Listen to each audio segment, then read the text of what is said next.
kanang usa ka anak bisan og liwat pa na siya sa iyang mama o sa iyang papa, kung makakita gani taniya moingon gyud ta, iila-ila ko sa imong papa o imong mama, kay ang iyang persona o ang iyang presensya dili man mao ang presensya sa iyang papa o sa iyang mama, liwat lang siya. Pero ang Ginoo mga igsoon, isip atong amahan o amahan ni Hesus, lahi siyag paagi. Di siya magpakita sa iyang naong, munang sa Bible wa ginaong nga tao ang amahan. Ang naong ragyod sa amahan mao ang naong ni Kristo nga nagpakatao. Unya doon na gani siya'y ang konon nga iyang anak, mauna na ang iyasang presensya. Gilingay mong tupad ing na anak kas amahan.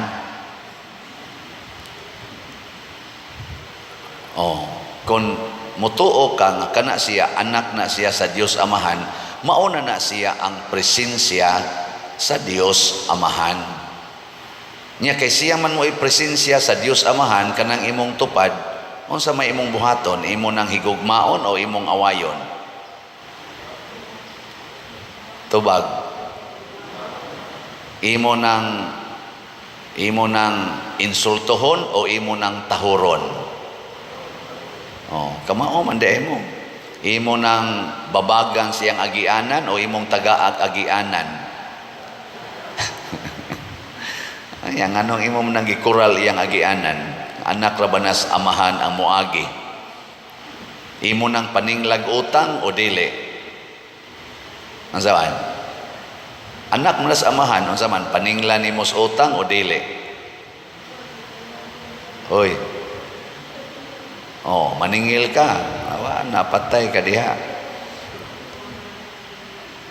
Imo nang kusion o hapo-hapon? Imo nang pasayloon o imong dumtan? Kana dipindi lagi na sa atong pag-ila. Muna si Jesus niingon siyang Felipe, sige naman kog sulti ninyo nga ang amahan ni anak ko, ako naa sa kus amahan. Unya, ang nakakita nako og nakaila nako, nakakita og nakaila na sad sa amahan. Nganong mangita pa man kas naong sa amahan nga ako mao man ko ang naong sa amahan? Muna gi-emphasize ni Jesus ba nining atong ebanghelyo, John chapter 14. Unsa may gusto ni Kristo nga kamo usab mapariha unta nako, magdala unta mo sa kinabuhi usab og presensya sa akong amahan. Og sa dihang nihingkod na ang pagpanabot nilang Felipe, nila ni St. James o ubang mga apostles, wa na sila mangita nga makakita sila naong sa amahan. Ang ila nang gidala mauna ang pagtuo nga sila maoy naong, maoy presensya sa Dios amahan, nga andam muhigugma, andam muluwas sa mga sala or sa mga kalag sa katawhan gikan sa kaulipnan sa sala. Mao nang nagpakamatay na sila. Diri sa atong unang pagbasa, unsa may gihisgutan dire? Unsay giingon ni San Pablo?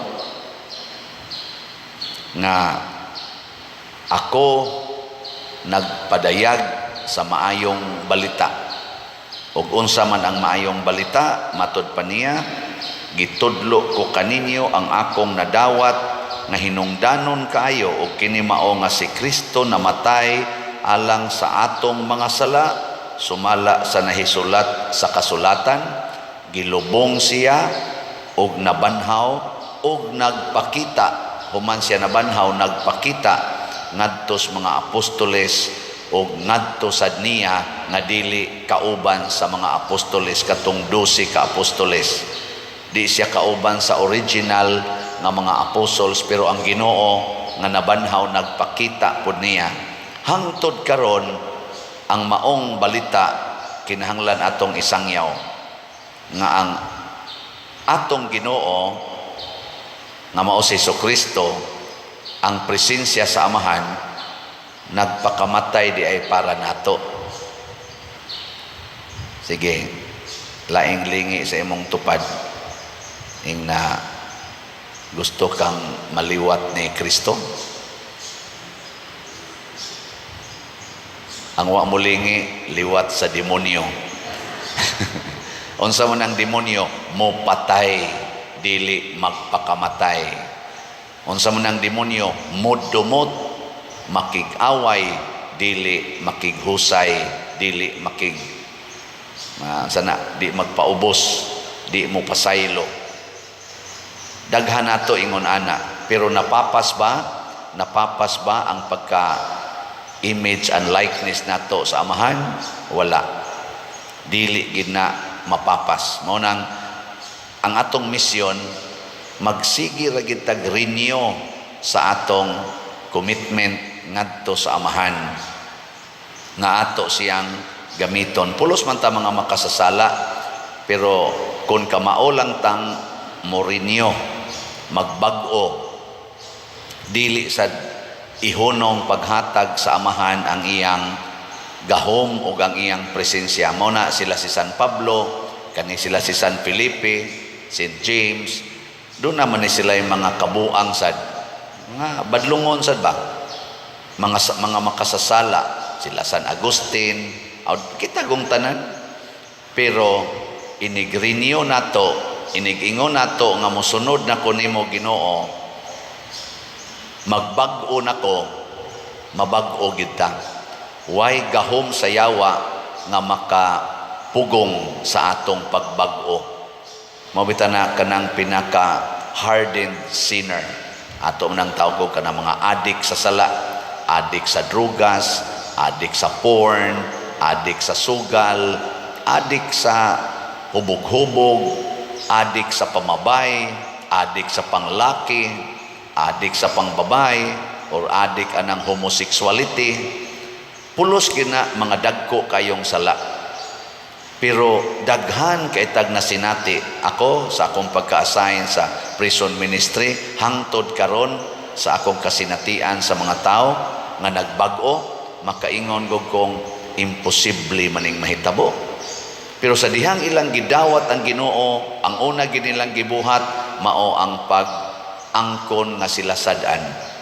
Nya human siging basa sa Biblia, siging pamalandong sa pulong sa Ginoo, kay ang pulong sa Ginoo gahom o kinabuhi, espiritu o kinabuhi. Ana sige sila basa, diha gid gasugod. Nya paghuman sige na silang dawat sa sakramento, ana kumpisal, simba, usab yun nabag-o. Pero kanang tao nga dili kamaong mubag-o sa iyang kasing-kasing, dili kamaong mubag-o siyang hunahuna, niya moingon din, inaani naman ko, tuo magkaana, wa na oy, mao na ni akong kinabuhi, mo ana, aka na matuluyan gid na siya. Gilingi ako no imong tupad ko no be, ing na mohonong nakagyaw-yaw, na mohonong na kanang imong sige yaw-yaw. O na kamong mga bana, basta ang inyong asawa yaw-yawan kayo, hunghungi or suwati na lang, dahil magbag-o na ta, mahimo na tang image and likeness of God. Nga musuwat sa bawo sa imong asawa, hunong na sad anang imong sige dihang sugal, siging panigarilyo, siging usik-usik anang kwarta dihas imong inom aron di na ko magyaw-yaw. Nya mo ingon sa kamubaw sa kanyang suwat, di na mo magistoryahan ay kay nag-away man, mubaw sa kanyang suwat nga ako gining hunongon basta imo sa kong tabangan. Ang imong ikatabang ayaw na kog yaw-yawi, higugma ako as I am aron na mutubo sa ko as bag-ong tao. Magtinabangay na mog bag-o Ingon din ang imong asawa, amahan, tabangi ko nga maliwat ko nimo nga di na ko magyaw-yaw. Ay niguli sa imong bana, din aka mo yaw-yaw, maingon sa imong bana, ning kamot sang akong animal nga asawa da, wa na mo yaw-yaw. Kaya ra gid ay nga magbag-o, maningkamot sa kung di na ko musugal, inom na lang. Di ba? So pag-abot na ngadto nimo sa iyang asawa pagkasunod buwan, doon na siya gitonol nga sobra siyang kita. Na lagi kay sobra. Wala ko ni sugal day, swertres. Mao na akong budget sa swertres ug sa manok ug sa tungits niya. Inom lang ko gamay. Kaya inom ko kahubog-hubog pa ko. Di na ra mo yaw-yaw imong asawa. Mayon imong asawa, Lord, salamat. Di na lang yun ko muyaw-yaw kay bisan pag mubalik pa ni sis iyang sugal, din agyod ko magyaw-yaw. Wa na yun ka muyaw-yaw mga 5 kabuwan.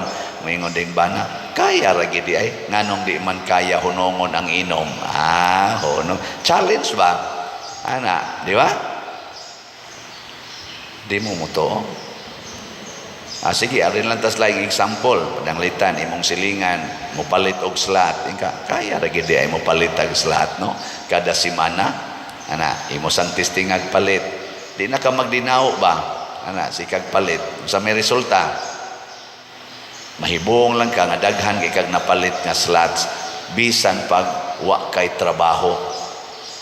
Nabitay mga duha ka buok ron ni text na ko bag-o, Father, ni palit na sad ko nimo slot.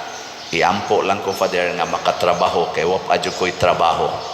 Yan ni ana dayon ko sa Ginoo, Lord, why trabaho, why income, pero ni palit og slot. Unsa may mahitabuan ingon dayon Ginoo, sagdi lang ako nay mag-igo ana. Di ana, kumpiyansa nako. Ingon ko, sige, palit pa more. Siguro jud kong dili kasiruhan sa Ginoo. Naman gani usa, sige siya palit, wagi siya katrabaho. Ninggawas la siyang una-huna ang iyang talent na maghimo-himo, magluto-luto. Ana, oy, ni-click man ang iyang luto-luto. Karon, mas dako pa siya income kaysa kadtong katrabaho pa siya. Adi mo to. Kanang pangitaan las Ginoo paagi ba? Asay kasigig tabang nato din ni simbahan. Unya, pagtrabaho na niya, mura magwa na'y lami iyang kinabuhi tungod sa tingali sa iyang environment. Siya wa yun, di na yun madaan ako ang akong trabaho, mo resign na lang yun ko ani. Pero asam sad ko padong nga ingon sa diyang asawa, di na ka malipay, ayaw na laglahos good. Mo to ni resign siya og karon na mura na hinoon siya na say employer. Ano bang giunsas Ginoo ba pag tungod sa iyang pagkaaktibo sa simbahan, tungod sa iyang desire paghigugma sa katawhan, gitagaas Ginoo og dagko kayong kausaban ang kinabuhi. Samas mga apostoles, hadlok ay sila mamatay, sige sila glikay sa mupatay nila, pero sa dihang nisunod na sila sa pagsangyaw sa maing balita, gipakamatya na nila nga malipayon. Nausab ang ilang kasing-kasing, naliwat sila sa amahan, kay wa naman sila magsigig pangita sa naong sa amahan, kung dili ilan ang gipuy-an ang kinabuhi nga buot papuy-an sa atong amahan aron maluwas ang kalibutan. Nga mo na'y teknik nga mo maginikanan, gusto niyong luwason ang inyong mga anak, ayaw guruya nga ni simbahan. Inyo yung guro yun, simba, simba, simba. Niyag mo simba na gani, malipay din mo, sus, ni simba na gitaong akong anak nga bugoy kayo. Kadaghan na nagsimba din mga bugoy lang yapon. Ang saon man, paambiti ang imong bugoy nga anak sa imong Diyos nong kasing-kasing, sa imong Diyos nong mga pulong, o sa imong Diyos nong mga buhat. Kana mo ipaambit. Tanawa, di ba mamagnet na mukuyog ra na nimo dinhi nga dili na nimo kinahanglang pugson. Ano nangatog mamudiha? Ako mo man ay inspiration gud nako ay nala nagpugsag papalit silag slots, pader. Moingon mo ang Espiritu Santo ba? Moingon ako. Unsam di akong buhaton siya, ikay sigig palit og slot. Ana, og dako-dako gani kog paliton nga slot, daghan-daghan sang halin. Pero gamay ra gani kog paliton, gamay ra sa halin. Ingon ning Ginoo, ang measure nga imong gigamit, maura say measurement akong gamiton nimo. Nako, nara din na Lord. Ana-ana ra din na siya. Kay ang imong mga buhat mora say akong suhulan. Kung gamay ray imong gibuhat nga paghigugma ng imong slat-slat, di gamay ra sad ko i-response, pero dako kag gugma daghan sa kog tandugon nga kasing-kasing. Wa pa ko update, pero akong suwayan ugma kung nanabay dako-dako nga halin. Bahala na, basta padayon tagpalit aning atong SBF dag para sa ato ning kumbinto, tag 500 pesos raman ni. Ala palit mo kanunay ha. Nya kani pag yung atong DCHS kaning tiwasono naman lang ni mga 2,000 naman lang kapin ang kaslats. Dali na ning mahuman, may tag mahuman to karong Domingo. 200 naman lang kabuo, tag 200 raman ni siya. Niya ang ato sang DSAP na pay 7 ka vacant slots, tag 500,000 pesos investment slot ni nato para sa atong gidamgo nga pagtukod sa atong Columbari. Na-registered na ang atong co-op na sa Pilisco, San Vicente Ferrer Liluan Service Cooperative. Na-registered na sa CDA o karon na-registered na punta sa BIR.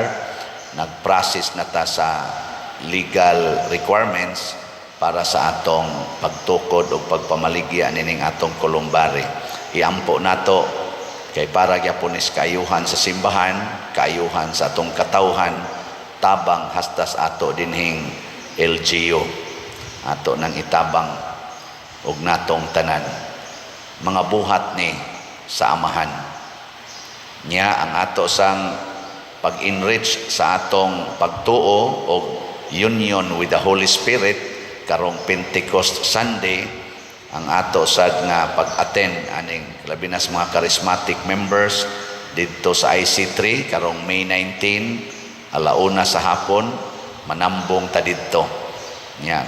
Naam ni siya donation gamay tag 100 na i-ticket nga ihatag, pamalit na mo dinhi sa atong parokya niya sa ta dinhi ticket available. Bisan ang mga non-charismatic nga gustong mo experience ni ining encounter with the Holy Spirit in this particular special day, ang Pentecost Sunday, mangadto ta sama sa mga apostoles. Nakasinati sila kay nangadto man ang mga tao sad nakasinati sa pagkunsad sa Espiritu Santo kay nipundok man sila didto sa lugar nga nagampo ang mga apostoles. Hangtod karon ang Holy Spirit nagpadayon sa paghatag nining mga dagkong gasa, dagkong gahom natong tanan nga mituo kaniya. Manindog ta